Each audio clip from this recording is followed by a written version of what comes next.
이번 주 이슈 브리핑입니다. 한국은행이 8월 기준금리를 1.25%로 동결했습니다. 지난해 6월 이후 14개월째 제자리 걸음을 하고 있습니다. 2030 남녀를 대상으로 한 결혼에 관한 설문조사가 발표됐습니다. 신혼집을 제외하고도 4,600만 원의 결혼식 비용을 들이고 있었습니다.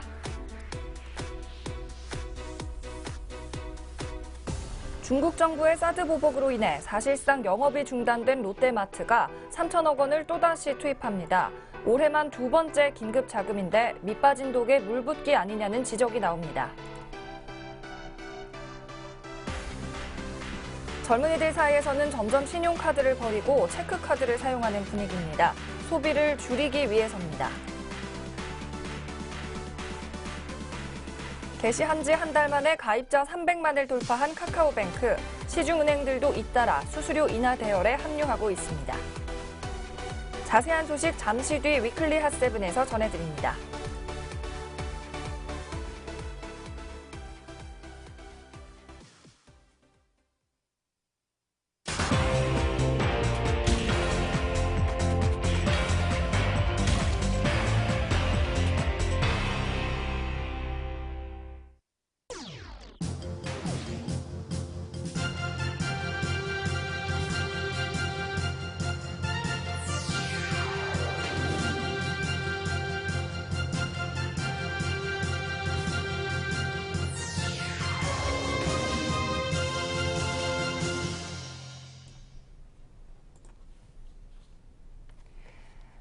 마지막 주이자 9월의 첫째 주입니다. 주간경제 리포트 1부 시작하겠습니다. 먼저 위클리 핫세븐으로 2주를 핫하게 달궜던 경제 이슈로 찾아뵙겠는데요. 오늘의 뉴스 전달은 고은별 기자가 도와주겠습니다. 안녕하세요. 안녕하세요. 안녕하세요. 고은별입니다. 네, 먼저 첫 번째 뉴스부터 전해드립니다. 살충제 계란 파동으로 계란값이 급격하게 떨어졌습니다. 기존 가격에서 거의 2,000원가량 떨어졌다고 하는데요. 대형마트에서 판매하는 계란 한 판의 가격 지금 얼마나 하고 있나요? 한때 한 판에 10,000원까지 치솟으면서 기세등등했던 이 계란 한 판이 살충제 파동으로 소비 심리가 급격히 위축되면서 급락하고 있습니다. 일부 마트에서는 쌓이는 재고를 처분하기 위해서 한 판에 4,000원대까지 판매가가 하락을 했는데요. 이는 지난해 조류 인플루엔자 여파 등으로 최고가를 형성했던 시세의 절반에도 못 미치는 수준입니다. 지난 26일에는 국내 대형마트 3사의 대란 39 소비자가는 기존 6,480원에서 5,980원으로 500원 내려가면서 6,000원대가 무너졌습니다. 이틀 뒤인 지난 28일 청주시 상당구의 한 농협 하나로 마트에서는 30개들이 계란 한 판의 가격을 4,950원까지 할인해 판매하면서 5,000원대도 깨졌습니다. 이 마트의 관계자는 산지 농장에서 출하 가격을 대폭 낮춰 지난 주말부터 약 30% 인하된 가격으로 계란을 판매하고 있다면서 계란을 찾는 사람이 줄면서 산지 가격이 계속해서 떨어지고 있다고 설명했습니다. 네, 최고가였을 당시에 비교하면 절반에도 현재 계란값이 못 미친다고 하니까 낙폭이 정말 큰데요. 그런데 대형마트뿐만 아니라 소매상에서도 가격이 떨어지고 있다고 합니다. 안 그래도 소비가 주는데 좀 소매상에서 근심이 커질 것 같은데요. 소매가는 얼마나 하나요? 네, 그렇습니다. 이 다른 계란을 판매하는 소매상에서도요, 지난주보다 20%가량 가격이 내려져서 계란이 판매되고 있습니다. 지난달 28일 기준으로 이 계란 판매점의 계란 한 판의 소매 가격은 왕란이 7,000원, 특란이 6,000원 수준이었습니다. 살충제 계란 파분 이후에 소비자가 줄어들자 산지의 도매가가 연일 급락하면서 대형마트를 비롯한 소매상에서도 계란값을 내리고 있는 것입니다. 한국농수산식품유통공사 농산물유통정보에 따르면요. 29일 계란 한 판의 전국 판매 소매가는 6,443원이었습니다. 살충제 계란 파동 이전에 지난 14일 계란값과 비교하면 15.1%, 한 달 전보다는 16.4%나 하락한 가격입니다. 네, 가격이 이렇게까지 많이 떨어졌는데도요, 소비자들은 아직도 먹거리에 대한 불안감을 놓을 수가 없는 것 같습니다. 소비가 아직 크게 살아나지 않고 있는 것 같아요. 어떤가요? 네, 계란 가격은 분명히 하락을 했는데도 이 소비자들의 그 소비는 좀처럼 살아나지 않고 있다고 유통업들은 입을 모아서 말을 하고 있습니다. 이 청주시 상당구에 사는 김모 씨는요, 가격이 싸다고 해서 계란 먹기가 찜찜한 기분이 사라지는 것은 아니다면서 비싸더라도 살충제를 사용하지 않고 생산한 안전한 계란을 찾고 있다고 말했습니다. 다수의 산란계 농가와 유통상들은 오랜 기간 보관할 수 없는 계란 재고가 쌓여 있는 상태로 하락세가 계속 이어질 것으로 예상하고 있습니다. 한국농촌경제연구원 축산관측팀장은 살충제 여파로 인한 소비 불안 심리가 일정 기간 이어질 것으로 예측된다면서도 통상적으로 추석을 앞두고 식자재 물가가 오르는 만큼 계란 가격폭은 소폭 반등할 가능성도 있다고 설명하고 있습니다. 네, 한때는 AI 파동으로 이 한 판에 10,000원 가까이 치솟았던 계란값이 이제는 4,000원대까지 떨어졌는데도 찾는 사람은 없다고 하니까요. 올 한 해 참 계란에게 잔인한 한 해였다라는 생각이 듭니다.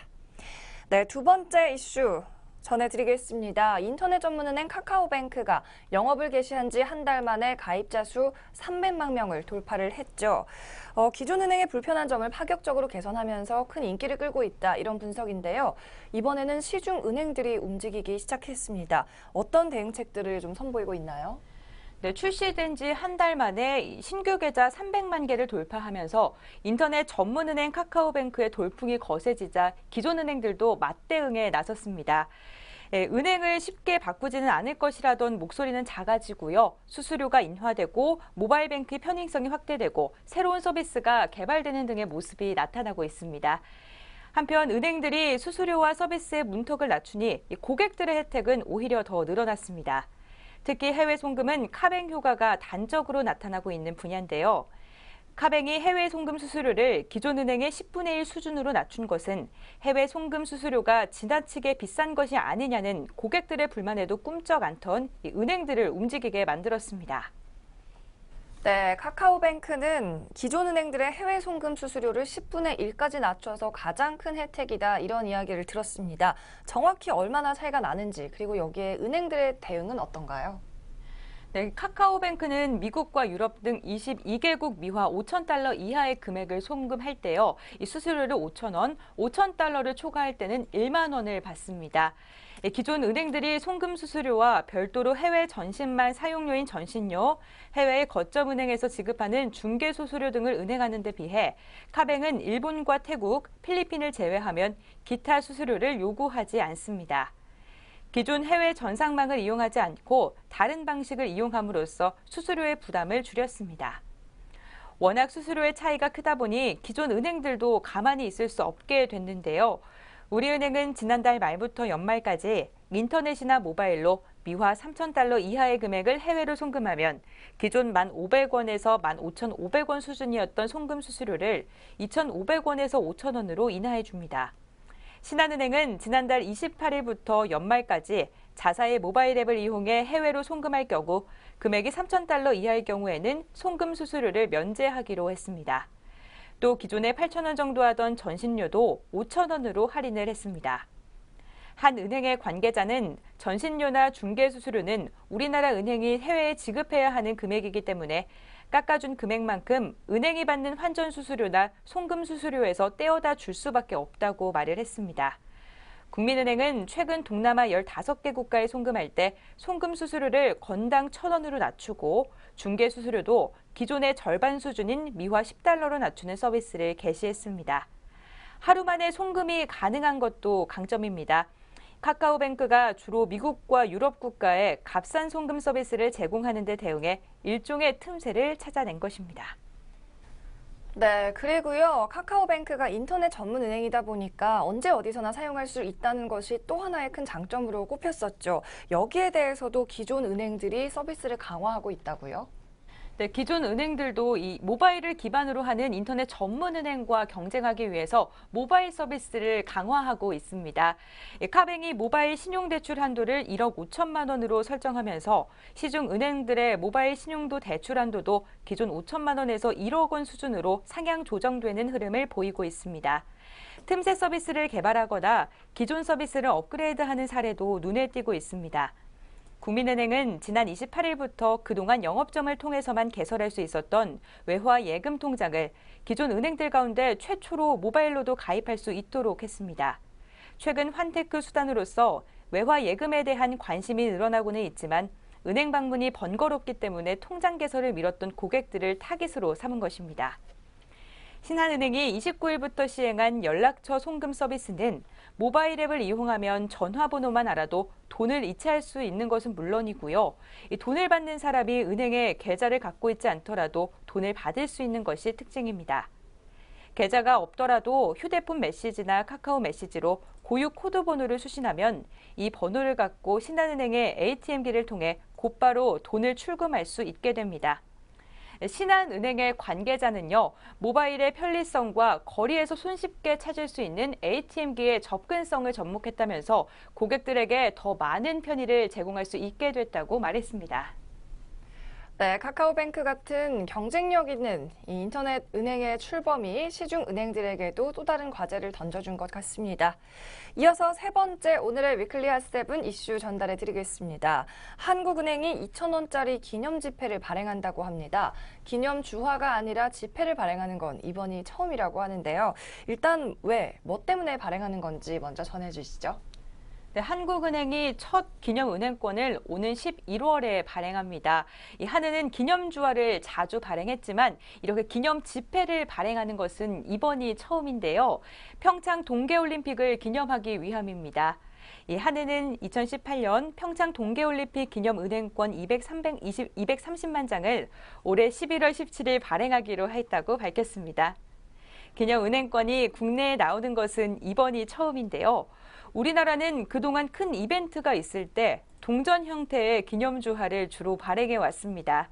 한은 발권국 발권정책팀 과장은 기념은행권은 기념주화에 비해 제조 과제가 굉장히 복잡하고 오래 걸린다면서 이번 올림픽이 그에 걸맞는 국가적인 행사이기 때문이라고 밝혔습니다. 네, 평창 동계올림픽을 기념하는 지폐였군요. 그런데 이 2,000원짜리 지폐도 일반 돈처럼 사용할 수가 있을까요? 네, 기념 지폐는요, 당연히 법정 화폐이기 때문에 다른 지폐랑 똑같이 사용할 수 있습니다. 네. 흔히 행운의 지폐로 인식되는 미국의 2달러짜리 화폐 있잖아요. 이 일반 지폐처럼 사용되는 것과 마찬가지입니다. 그러나 2,000원권 기념 지폐를 2,000원 액면으로 사용하는 경우는 거의 없을 것 같습니다. 기념화폐는 일반적으로 액면가보다 높게 거래되기 때문인데요. 이한별 과장은 판매가가 결정된 것은 아니지만 액면가인 2,000원보다 비싸게 팔릴 듯 하다면서 기념은행권도 버프화이기 때문에 실제로 사용할 수는 있지만 그런 경우는 거의 없을 것 같다고 말했습니다. 네, 사용하는 것보다 가지고 있는 것이 미래 가치가 더 클 것 같긴 하네요. 그런데 왜 하필 많은 액수 중에 2,000원인지도 좀 궁금해요. 네, 이러한 가격이 정해진 이유는요, 이 발행할 수 있는 지폐 중에 가장 저렴한 가격이기 때문입니다. 현재 사용되는 1,000원권과 5,000원권, 만원권 등과 비교했을 때 가장 낮은 액면가가 2,000원이라는 것인데요. 낮은 액면으로 인해 판매가도 낮아지고 그만큼 쉽게 구입할 수도 있게 됩니다. 규격은 가로 140mm, 세로는 75mm입니다. 한은은 낱장형 92만 장, 연결형 42만 장, 전지형 96만 장을 더해서 총 230만 장을 내놓습니다. 기념은행권 전량은 올림픽 조직위원회가 인수해서 국내외에 판매할 예정이고요. 이 조직위가 판매한 가격과 구매 방법 등을 추후로 공표할 예정입니다. 네, 2,000원짜리 지폐 어떤 모양일지 참 궁금한데요. 빨리 만나보고 싶다는 생각이 듭니다. 이어서 네 번째 뉴스도 전해드립니다. 사회 초년생을 중심으로 새로운 재테크 흐름이 나타나고 있습니다. 바로 신용카드를 버리고 체크카드를 쓰는 건데요. 최근 유행하고 있는 욜로 열풍과는 아이러니하게도 반대되는 현상이죠. 왜 하필 젊은이들 이 체크카드를 사용하는 걸까요? 젊은이들이 체크카드를 사용한다는 것은 소비를 줄이는 것을 의미합니다. 이 한국은행이 지난해 20대의 이 지급수단별 비중에서 체크카드가 40.8%로 압도적인 1위였다고 밝혔습니다. 2위인 신용카드는 32.7%에 그쳤는데요. 2014년 28%였던 체크카드의 사용 비중은 2년 만에 12.8%포인트나 급증했습니다. 물건이나 서비스를 구매하고 결제하는 수단 자체가 이 신용카드에서 체크카드로 이동한 것입니다. 네, 요즘 젊은이들 체크카드를 소비를 줄이기 위해서 쓰고 있다는 소식 전해드렸습니다. 체크카드의 혜택이 아무래도 많이 늘어났고요. 또 과소비를 막기 위해서 신용카드보다는 체크카드를 사용하고 있는 것 같은데요. 소비 행태가 그만큼 변하고 있다 이런 생각도 듭니다. 그런데 또 다른 재테크 수단도 있다고요? 네, 또 다른 재테크 수단으로는 적금이 있습니다. 이 젊은이들은 위험을 감수하지 않으려는 모습을 보여주고 있는데요. 이 적금이 대부분을 이루는 재테크의 성향을 보면 확인할 수 있습니다. 예탁결제원에 따르면 지난해 말 기준으로 주식시장에서 20대 주주의 비중은 4.9%에 불과했습니다. 코스피 시장의 시가총액 1위인 삼성전자 주주 가운데 20대 비중은 2.77%였고요. 10년 전에는 5.41%였으니 많이 줄어든 수치입니다. 이와 달리 30세 미만에서 전체 자산 대비 저축 비중은 23.9%에 이릅니다. 전체 연령대에서 가장 높은 수치를 기록하고 있습니다. 네, 그런데 왜 이런 분위기로 이 사회적 분위기가 흘러가는 건지도 좀 궁금합니다. 전문가들의 의견도 조금 전달해 주시죠.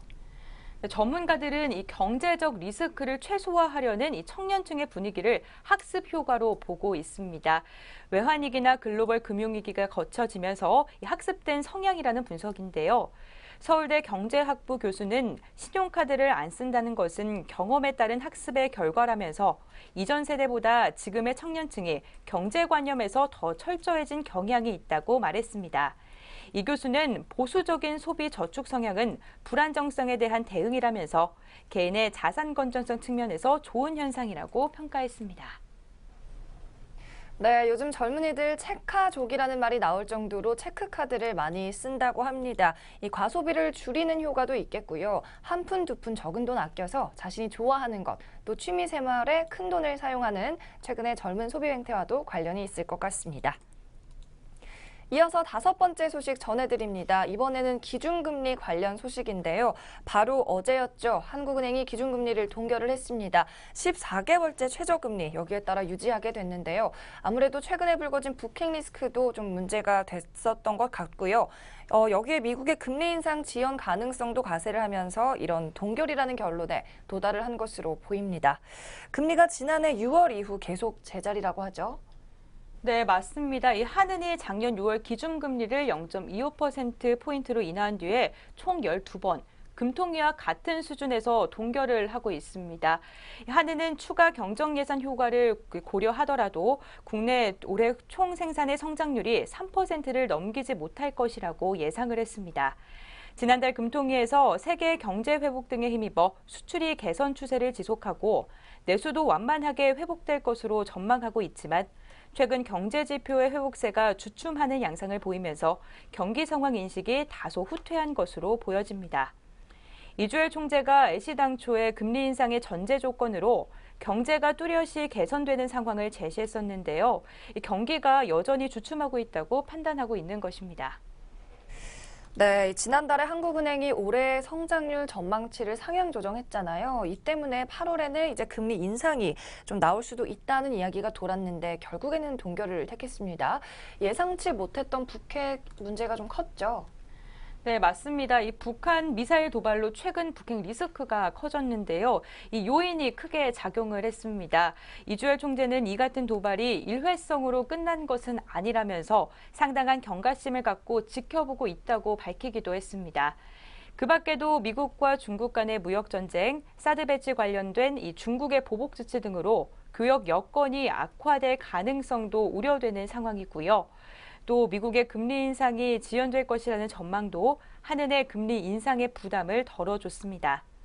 지난 주말 잭슨홀 미팅에서 제닛 옐런 미국 연방준비제도 의장이 금리와 관련해서 아무런 발언을 하지 않자 금융시장은 연내 추가 인상 가능성이 줄어든 것이라고 평가했습니다.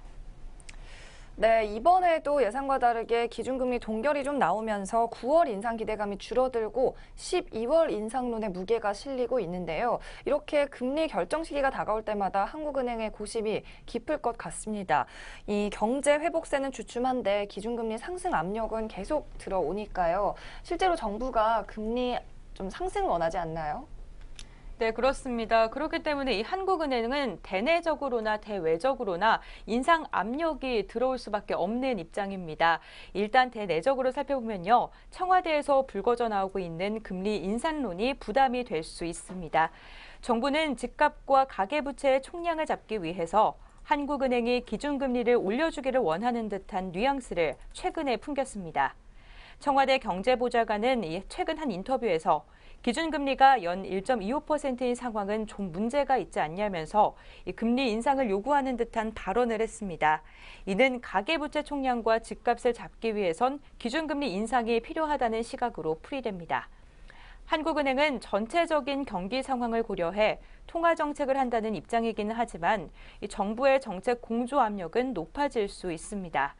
대외적으로는요, 글로벌 통화 정책이 금리 인상의 압력 요인으로 작용할 가능성이 큽니다. 미국을 비롯해서 유럽에서도 긴축 가능성이 지속적으로 점쳐지고 있습니다.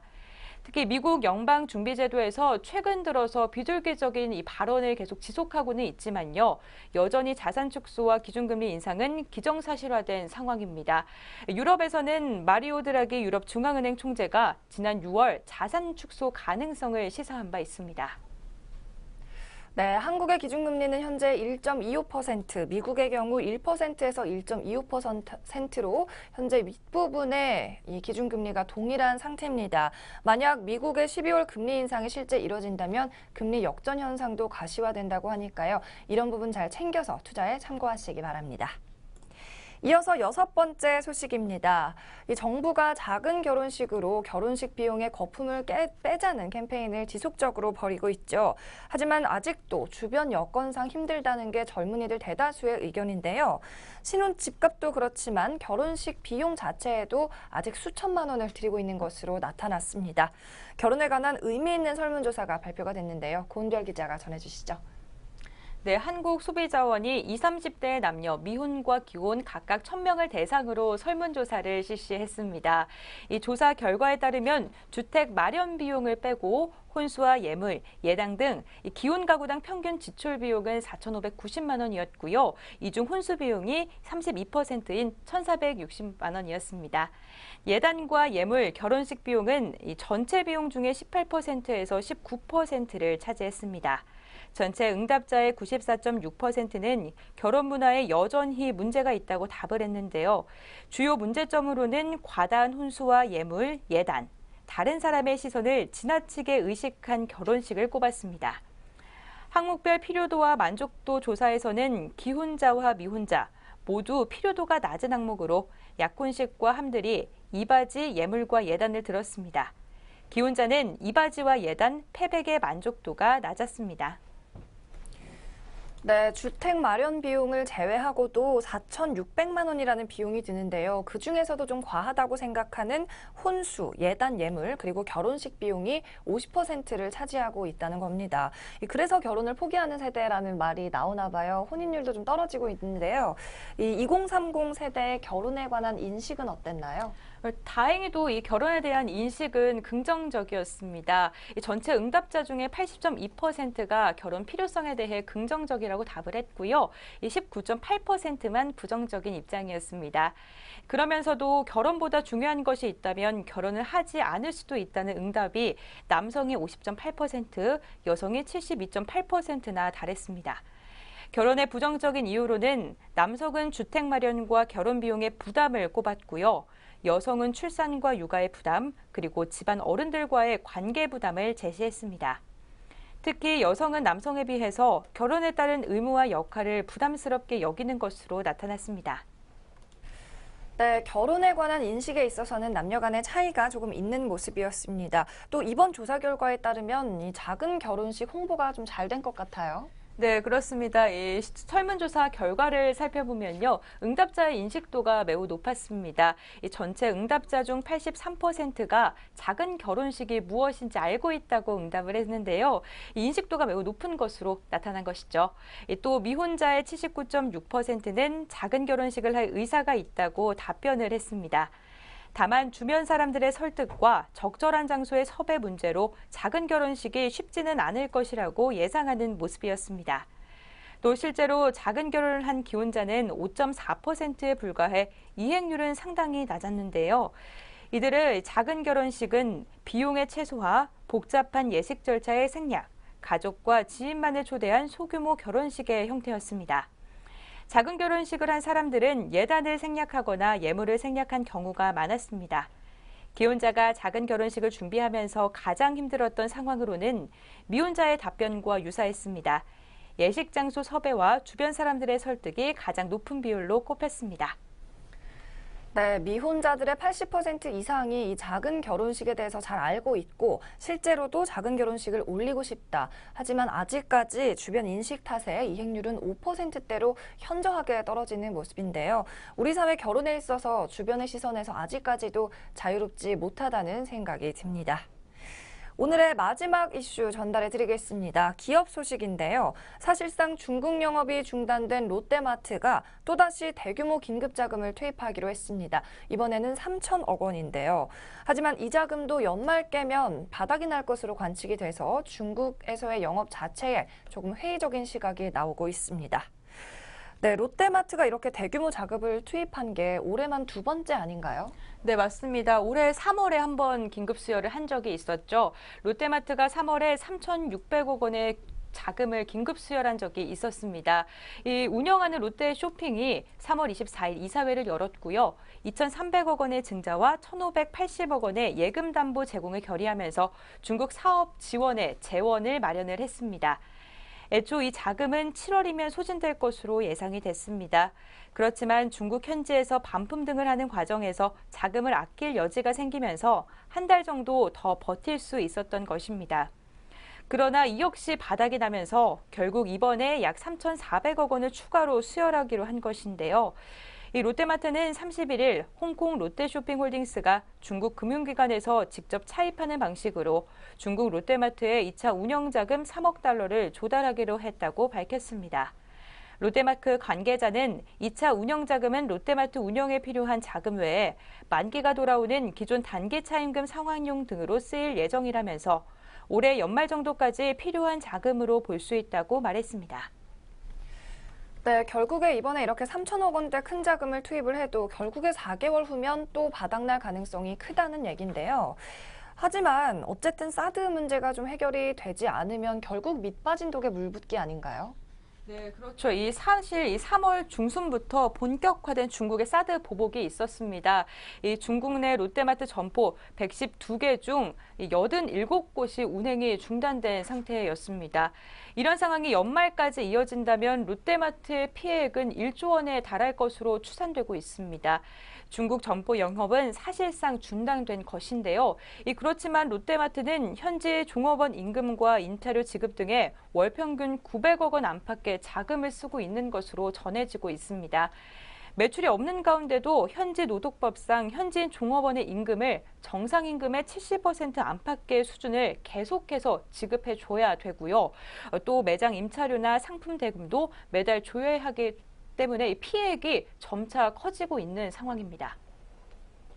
네, 중국 사업 전반에 대한 회의감도 이제 스멀스멀 새어 나오고 있는 실정인데요. 롯데마트뿐만이 아니라 우리 기업 모두에게 골칫거리인 것 같습니다. 이 중국 사드 문제 정부 간 외교적으로도 잘 해결이 돼야 경제가 풀릴 것 같은데 말입니다. 네, 오늘 이슈 전달에 힘써주신 고은별 기자는 여기서 보내드리겠습니다. 수고하셨습니다. 네, 저희는 주간경제 리포트 2부 순서로 돌아옵니다.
주간 경제 리포트 2부 순서 시작합니다. 이번엔 자리를 바꿔서요. 한 주간의 증권시장 상황 짚어보겠습니다. 이번 주는 다시 김남우 기자가 함께합니다. 안녕하세요. 안녕하세요. 안녕하세요. 김남우입니다. 네, 그럼 먼저 코스피 시장의 마감 지수부터 확인을 해보겠습니다. 월요일부터 금요일까지 추려봤으니까요. 화면으로 확인해 보시죠. 코스피 지수 1일 기준으로는 일단 하락 마감을 했습니다. 지수는 수출 8개월째 두 자릿수 증가, 반도체 수출 사상 최대 등 호재에도 전혀 반응하지 않는 모습이었는데요. 월요일만 스타트부터 하락이 나온 코스피입니다. 전일 대비 0.35% 하락하며 2370선 턱걸이하는 모습 보여줬고요. 이튿날인 화요일도 2364포인트까지 내려앉았습니다. 그리고 다음 날인 수요일 주 중반에만 살짝 빨간불을 켜줬고요. 이때 2370선 회복하는 듯 했지만 다음 날 다시 60선대로 떨어집니다. 목요일은 0.38% 떨어진 2363.19포인트 기록을 했고요. 결국 금요일인 9월 1일 5.5포인트 하락하며 2350포인트대로 떨어진 모습입니다. 네, 코스피 시장 마감 지수 살펴보셨습니다. 보셨다시피 상황이 썩 좋은 모습은 아니었는데요. 하지만 코스닥 시장은 상황 조금 달랐습니다. 움직임 좋았고요. 7거래일 연속으로 상승이 나왔습니다. 상승폭도 좋았는데요. 화면으로 만나보시죠. 네, 코스닥 지수는 외국인이 9거래일째 순매수 이어가면서 660선 올라서며 9월의 첫 거래일 시작을 했습니다. 또 시가총액 사상 최고치를 다시 한번 경신했던 8월의 마지막 주였는데요. 9월 1일인 금요일 기준으로 시가총액 전체 약 225조 2천억 원을 기록을 했죠. 또 전날에 이어서 이날도 사상 최고치를 갈아치우는 모습이었습니다. 금요일 종가 기준으로 4.16포인트 상승한 661.99포인트로 장 마쳤습니다. 네, 이어서는 우리 투자자별, 투자 주체별로는 심리가 어땠는지 조금 더 자세히 알아보겠습니다. 수급시장 상황 남우 기자가 전해주시죠. 네, 한 주간의 마감 수급 동향 살펴보도록 하겠습니다. 먼저 코스피 시장부터 차트 보시면서 정리해보겠습니다. 네, 지난 월요일에 외국인과 기관은 서로 상반되는 모습을 기록을 했습니다. 외국인이 599억 원 덜어냈고요. 기관은 1196억 원 담아내면서 대응하는 모습이었습니다. 지난 화요일에도 역시 외국인이 2640계약 많이 덜어낸 반면 기관은 472계약 담아내면서 마쳤고요. 수요일에도 역시 외국인이 매도세, 기관이 매수세를 기록하며 장 마쳤습니다. 목요일에는 기관이 매도세로 돌아섰습니다. 554억 원 덜어냈고 외국인은 역시 1095억 원 덜어내면서 장 마쳤습니다. 오늘은 외국인이 763억 원 매수세로 전환하는 모습을 보였고 기관은 2183억 원 덜어내면서 장 마쳤습니다. 네, 이번 주 코스피 시장에서 외국인 같은 경우에는 매도세에 조금 더 무게를 실었습니다. 하지만 오늘은 사자세로 전환을 하면서 빨간불을 켜줬습니다. 다음으로 기관은 매수와 매도를 오갔지만 주 초반에는 매수세가 좀 더 강했고요. 주 후반으로 가면서 매도세에 조금 더 무게를 싣는 모습이었습니다. 먼저 거래소부터 살펴봤고요. 뒤를 이어서 코스닥 시장 마감 동향도 살펴보도록 하겠습니다. 네, 지난 월요일에 외국인은 312억 원 담아내면서 장을 마쳤고 기관은 173억 원 덜어내는 모습을 보였습니다. 화요일에는 외국인과 기관 모두 매수세를 기록을 했는데요. 외국인이 272억 원, 기관이 26억 원 소폭 담아내면서 장 마쳤습니다. 뒤를 이어서 수요일에는 외국인이 73억 원 담았고 기관은 253억 원 매도 우위를 기록했습니다. 목요일과 금요일 역시 각각 외국인은 매수세 그리고 기관은 매도세를 기록을 했습니다. 주 마지막 거래일이었던 오늘은 외국인이 274억 원 매수 우위를 기록을 했고 기관은 100억 원가량 덜어내며 장 마쳤습니다. 네, 이번 주 코스닥 시장에서 외국인이 지수 상승을 끌어올리는 모습을 기록을 했습니다. 전거래일 빨간불을 켜줬고요. 5거래일 내내 매수세를 유지하는 모습이었습니다. 다음으로 기관은 화요일을 제외하고는 모두 매도세가 더 강했습니다. 화요일 하루만 빨간불을 켜준 모습이었습니다. 네, 이렇게 해서 이번 주 거래소와 코스닥 시장 어떻게 수급 동향 마감했는지 짚어드렸습니다. 네, 이번 한 주는 외국인이 코스피에서는 관심을 좀 거두고 코스닥 시장을 선택한 모습이었습니다. 9거래일 연속 순매수하면서 우리 중소형주들 상승에 힘을 실어준 외국인 투자자인데요. 역시나 이 외국인의 귀환 여부가 코스피 시장의 상승 동력에도 불을 지필 것 같습니다. 이 부분 주목하셔서 9월 시장 대응해 보시면 좋을 것 같고요. 네, 이어서 다음 순서는 특징 업종 전략 모아보기 시간입니다. 좀 지진부진했던 우리 시장, 그 가운데서도 상승하면서 조금 시선을 끌었던 업종들이 있었죠. 어떤 업종 준비하셨나요? 네, 이번 주는 제가 화학 업종을 골라봤습니다. 특히 그중에서도 정유산업 관련된 주들을 중심으로 살펴보도록 하겠습니다. 최근에 우리 시장의 조정 장세에도 불구하고 화학 업종의 상승세가 두드러졌습니다. 특히 지난 주말 미국의 허리케인 하비의 영향을 받으면서 정제 시설이 많이 분포된 미국 남부의 루이지애나 지역의 정비 설비가 폐쇄하는 규모가 커졌습니다. 해당 지역에는 미국 전체의 약 26%가량의 정제 설비가 집중돼 있는데 현재 허리케인의 영향으로 미국 전체의 약 14%에 해당하는 정제 시설이 폐쇄가 된 겁니다.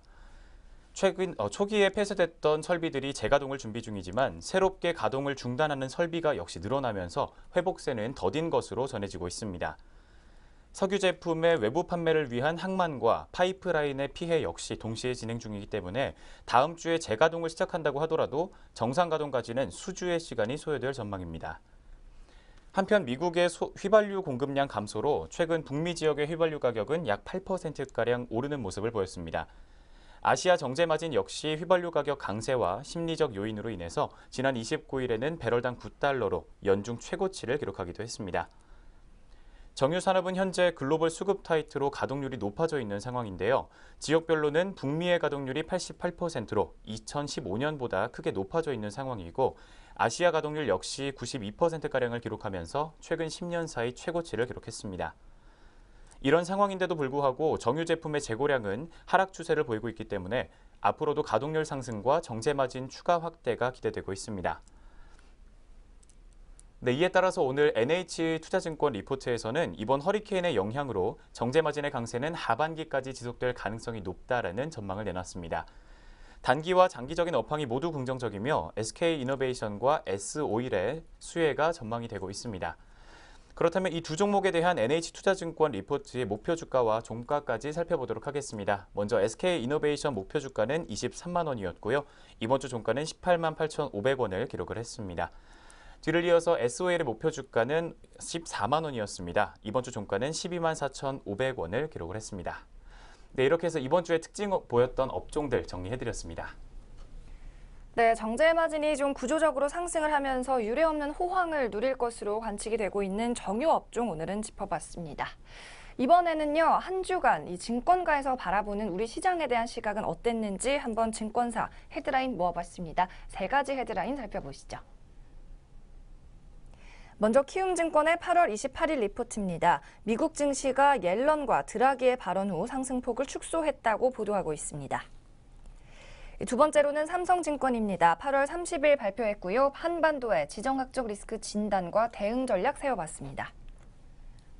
하나대투입니다. 8월 31일 잠시 쉬어가며 길목을 지키는 전략을 구사하자고 제안하고 있습니다.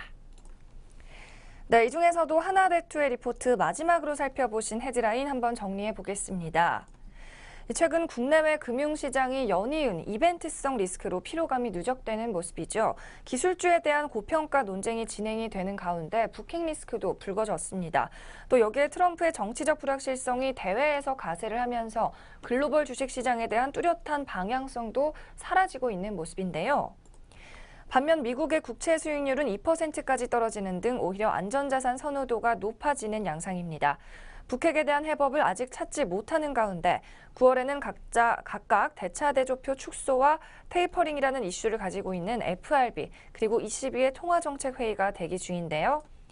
여기에 2018년도 예산안과 부채한도 협상이라는 이벤트도 가세를 하면서 트럼프 대통령의 정책에 대한 불확실성이 확산될 개연성이 열려 있습니다. 네, 현재는 하나금융의 자산배분센터에서 배포한 표를 보고 계신데요. 하나대투에서는 불확실성으로 인한 깜깜이 장세에 대한 경계심은 가져야 한다. 하지만 막연한 불안감을 이유로 시장 밖으로 탈출할 필요는 없다고 제시를 하고 있습니다. 물론 이벤트 리스크의 변곡점 확인을 위한 시간은 소요될 것으로 보이는데요. 북핵 문제로 인한 전쟁 발발이나 미국의 정부 폐쇄 장기화, 그리고 텐트럼 발생과 같은 극단적인 상황이 동시에 발생할 확률은 현실적으로 높지 않다고 여겨지는 상황입니다. 그렇다면 어떻게 좀 대응을 하면 좋을까요? 단기적으로는 위험을 관리해야 하지만 중기적으로는 이 이벤트성 이슈들이 가고 난 이후 상대적으로 부각될 수 있는 업종과 종목, 또 자산을 좀 생각해 봐야 한다고 하나대투는 이야기를 하고 있는데요. 이러한 관점에서 하나금융투자는 위험자산과 안전자산의 상대적인 균형을 맞추는 전략적인 관점을 유지하는 한편 현금의 비중을 소폭 올리는 모습을 보였습니다. 하지만 국내와 신흥 주식에 대해서는 여전히 높은 자산 선호도를 계속 부여하고 있고요. 여기에 대해서도 조정 시 매수 관점으로 접근할 것을 권유하고 있습니다. 네, 여기에서의 이 투자 키워드는 위험자산과 안전자산의 균형 맞추기라고 볼 수가 있을 것 같습니다. 즉, 중립적인 영역에 좀 발을 걸쳐놓고 다음 단계를 준비하자는 전략이었는데요. 앞서 말씀드렸던 이벤트성 리스크들이 좀 지나가고 나면 어떤 종목들이 수혜를 볼 것인지 옥석 가리기에 좀 집중을 해야 하는 시점이 될 것 같습니다. 네, 이번에는 키워드를 중심으로 이번 주 증시 정리해보는 시간 갖겠습니다. 이번 주 기준금리 동결이라는 큰 이벤트가 있었죠. 외에도 어떤 것들이 있었나요? 네, 이번 주 세 가지를 또 제가 꼽아봤는데요. 먼저 첫 번째로는 방금 말씀하신 기준금리 살펴보도록 하겠고요. 두 번째로 이어서 제조업 기업 경기 실사지수 발표를 살펴보도록 하겠습니다. 마지막 세 번째로는 외국인들의 국내 소비가 급감하고 있다라는 시장 이야기 짚어보도록 하겠습니다. 네, 먼저 지난 31일 한국은행 금융통화위원회에서 기준금리를 1.25%로 동결을 시켰습니다. 작년 6월 0.25%포인트 인하된 이후에 이달까지 열렸던 12번의 금통위에서 계속해서 같은 수준을 유지를 하고 있는데요. 북한의 미사일 도발로 최근 북핵 리스크가 급부상하면서 주가가 큰 폭으로 하락했던 점과 최근 재점화되고 있는 미국과 중국 간의 무역 전쟁 등 불확실한 경기 회복세가 주요 원인으로 정해지고 있습니다. 또한 주요 글로벌 중앙은행들의 통화정책 정상화 움직임 등 금리 인상 요인들이 충분히 있었음에도 불구하고 국내 1,400조 원에 달하는 가계부채 등이 금리 인상에 대한 필요성을 약화시킨 것이라는 분석이 나오고 있습니다.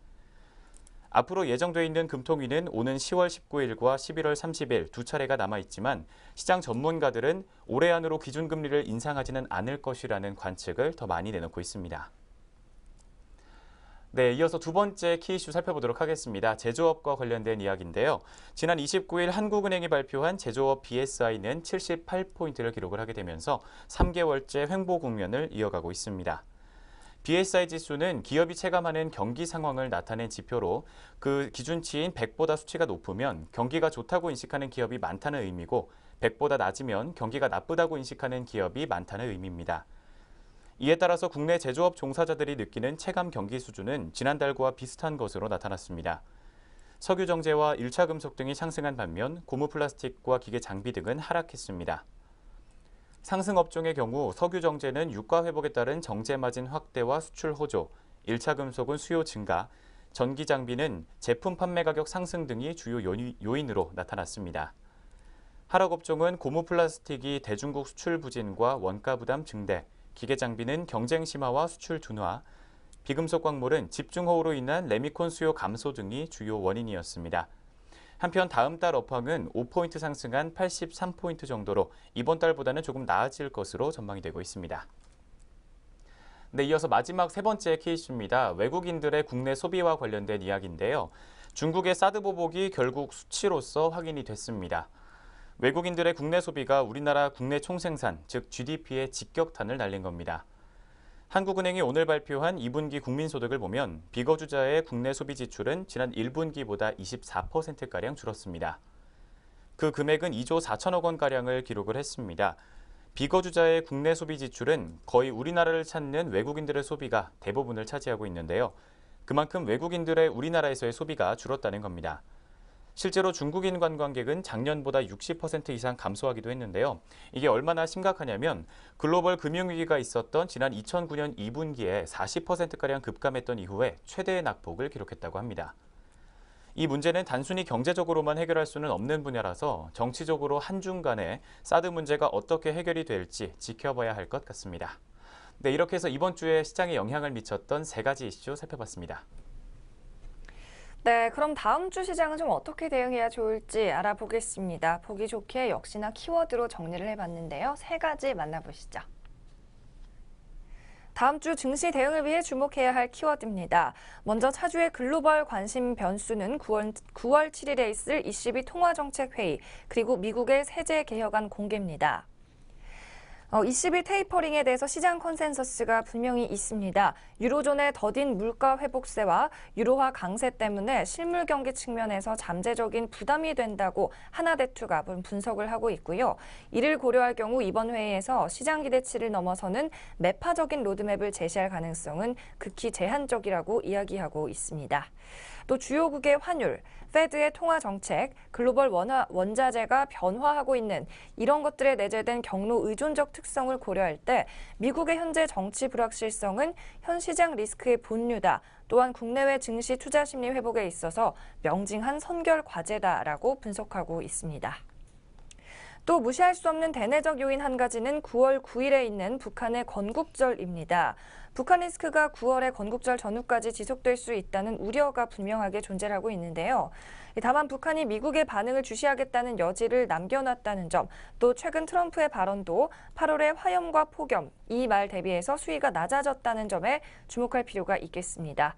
트럼프의 경우 9월 5일 미국의 의회 개회를 맞아서요. 대외 이슈보다는 예산안 통과 그리고 부채 한도 상향 조정과 같은 미국 내 이슈에 좀 더 주목할 것으로 예상이 됩니다. 네, 이렇게 다음 주 증시에 영향을 미칠 수 있는 키워드까지 정리를 해봤습니다. 이어서 다음 주 예정된 주요 일정 살펴보겠습니다. 어떤 것들이 있을까요? 네, 다음 주 주요 일정 차트 함께 보면서 정리해 보도록 하겠습니다.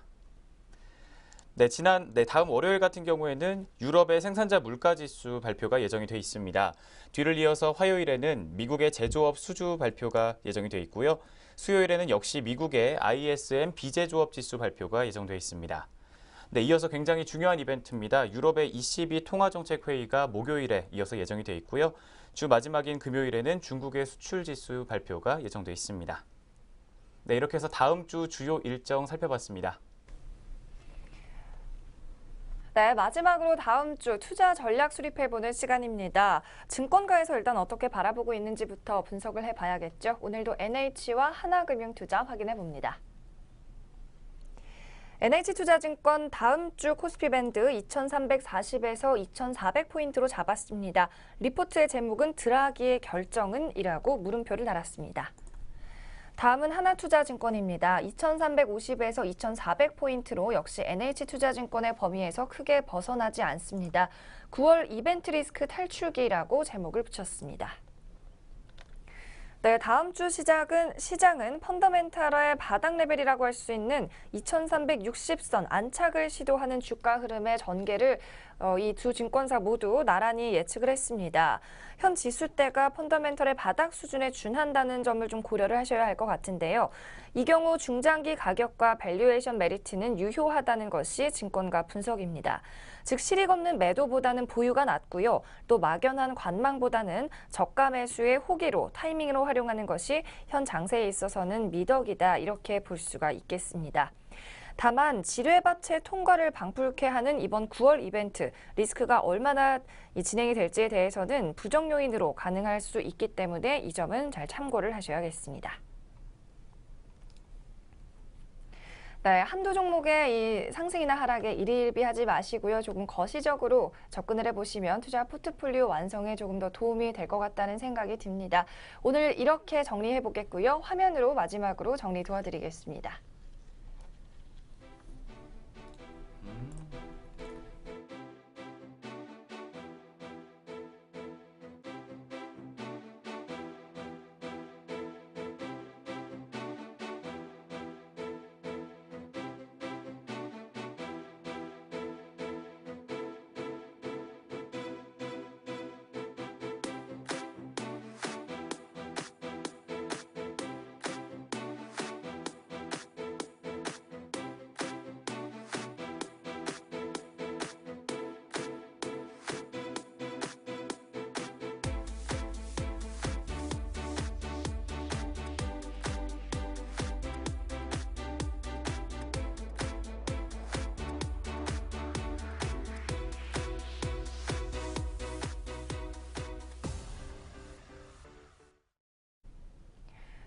8월의 마지막 주이자 9월의 첫째 주 주간경제 리포트 여기서 마칩니다. 저희는 다음 주 금요일에도 시장 정리와 확실한 경제 이슈 전달을 도와드리겠습니다. 시청해주신 여러분 고맙습니다.